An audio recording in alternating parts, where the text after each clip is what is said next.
Soleimani, Stampede kills mourners at commander's burial. Huge crowds took to the streets in Soleimani's hometown. Jeremy Bowen in Baghdad, there will be consequences over death of Qasem Soleimani. At least 35 people have been killed in a stampede as Iranians flocked to the burial of a top commander killed in a US drone strike, Iranian media report. News script from BBC. More than 48 others were injured in the incident in Kerman, according to the reports. Qasem Soleimani is being laid to rest in his hometown, with millions already estimated to have packed the streets for funeral processions. His killing has raised fears of a conflict between the US and Iran.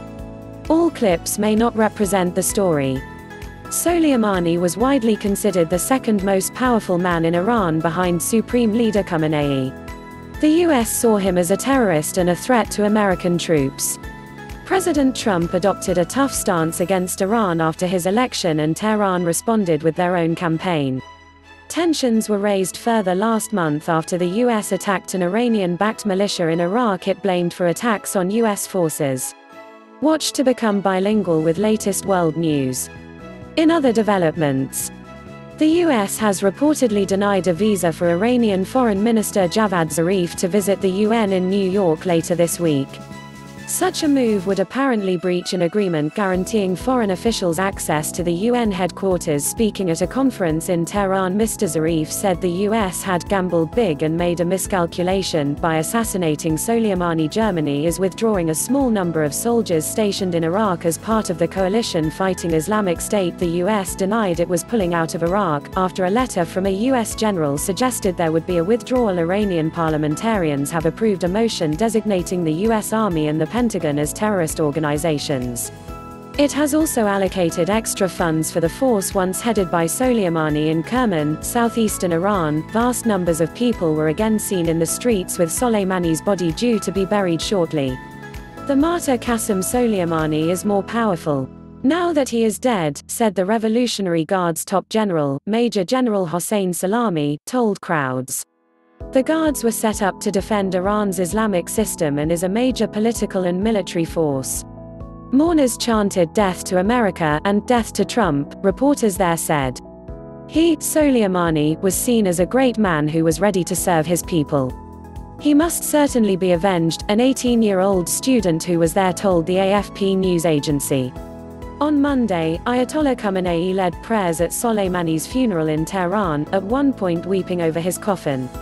Unconfirmed estimates from Iranian state television put the number who took to the streets of Iran's capital alone as millions. The crowds were large enough they could be seen in satellite images. Who was Qasem Soleimani? Soleimani was head of the Quds Force, the overseas branch of the Revolutionary Guards. He was killed leaving Baghdad airport on Friday. In his homeland, Soleimani was hailed as a national hero. But he was also a hardliner and a dominant force in a state that shot dead scores of protesters at the end of 2019. Soleimani supported Syria's President Bashar al-Assad in the country's civil conflict, aided the Shia militant group Hezbollah in Lebanon, and guided Iraqi militia groups against the Islamic State group. Justifying the strike, President Trump said Soleimani was plotting imminent attacks on US diplomats and military personnel. What has happened since his death? Immediately after his death, Iran threatened retaliation, and officials have kept up the rhetoric. On Sunday, Iran declared it would no longer abide by any of the restrictions imposed by the 2015 nuclear deal. The deal limited Iranian nuclear capacities in exchange for the lifting of economic sanctions. Following warnings from Iran, Mr. Trump said that the US would respond in the event of retaliation for Soleimani's death, perhaps in a disproportionate manner. Trump administration officials, though, have contradicted the US president on his controversial threat to target Iranian cultural sites.